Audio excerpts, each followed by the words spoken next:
اعوذ باللہ من الشیطان الرجیم بسم اللہ الرحمن الرحیم الحمد للہ والصلاۃ علی اہلہا۔ بزرگان محترم و برادران عزیز، پیغمبر اکرم اسلام صلی اللہ علیہ وآلہ وسلم نے ماہ رمضان کی عظمت و اہمیت و فضیلت و بزرگی کے متعلق ماہ شعبان کے آخری جمعے میں خطبہ ارشاد فرمایا کہ جس کو خطبہ شعبانیہ کے نام سے یاد کیا جاتا ہے۔ پیغمبر ارشاد فرماتے ہیں کہ ایھا الناس قد اقبل الیکم شہر اللہ،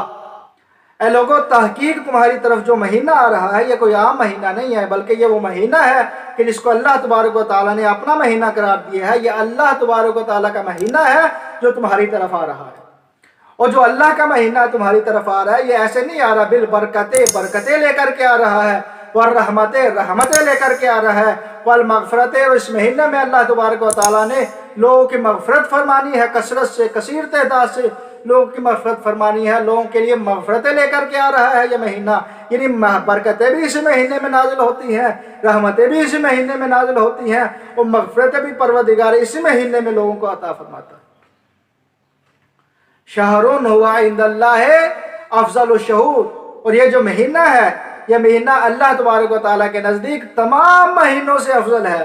وَأَيَّامُهُ أَفْضَلُ الْأَيَّامِ، اور صرف یہ مہینہ ہی تمام مہینوں سے افضل نہیں ہے، وَأَيَّامُهُ أَفْضَلُ الْأَيَّامِ، اس کے جو دن ہیں وہ بھی تمام دنوں سے افضل ہیں، اور صرف دن کی ہی بات نہیں ہے، وَلَيَالِهِ أَفْضَلُ اللَّيَالِي، اور اس کی جو راتیں ہیں وہ بھی تمام راتوں سے افضل ہیں، تمام دنوں سے افضل دن ہیں اس مہینے کے، تمام راتوں سے افضل راتیں ہیں اس مہینے کی۔ اور صرف اسی پر اکتفا نہیں کیا بلکہ آگے فرمایا وَسَاعَاتُهُ أَفْضَلُ السَّاعَاتِ، اس مہینے کی جتنی بھی ساعات ہیں وہ بھی تمام مہینوں کی ساعات سے افضل ہیں، یعنی اس مہینے کے لمحات تمام مہینوں کے لمحات سے افضل ہیں۔ اس مہینے میں گزری ہوئی ایک ساعت تمام ساعتوں سے اللہ تبارک و تعالیٰ نے اس کو افضل قرار دے دیا گیا ہے۔ ہوا شہر دعیتم فیہ الی ضیافت اللہ، اور یہ وہ مہینہ ہے کہ جس مہینے میں تم اللہ تبارک و تعالیٰ کے مہمان ٹھہرے، یعنی اس مہینے میں اللہ تبارک و تعالیٰ کے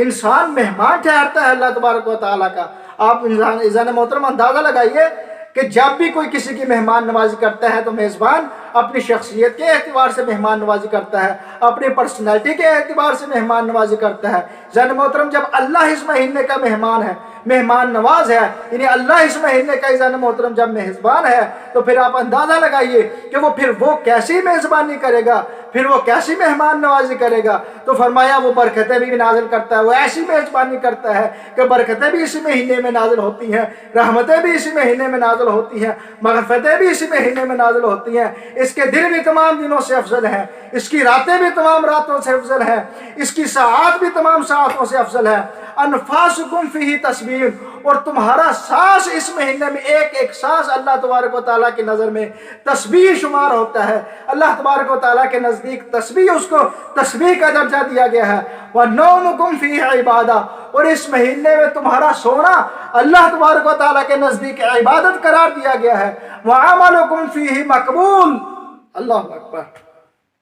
اور جو بھی عمل تم اس مہینے میں انجام دو گے، تمہارے تمام اعمال اس مہینے میں جو بھی تم انجام دو گے اللہ تبارک و تعالیٰ کے نزدیک وہ قبولیت کا درجہ رکھتے ہیں، وہ مقبول ہوتے ہیں۔ اللہ تبارک و تعالیٰ ان اعمال کو قبول فرماتا ہے۔ وَدُعَاؤُكُمْ فِيهِ مُسْتَجَابٌ، اور اس سے بڑھ کر کے فرمایا کہ تم اس مہینے میں جو بھی دعا کرو گے اللہ تبارک و تعالیٰ ان دعاؤں کو مستجاب فرمائے گا، اللہ تبارک و تعالیٰ ان دعاؤں کو درجہ استجابت عطا فرمائے گا۔ تو جب اس مہینے کی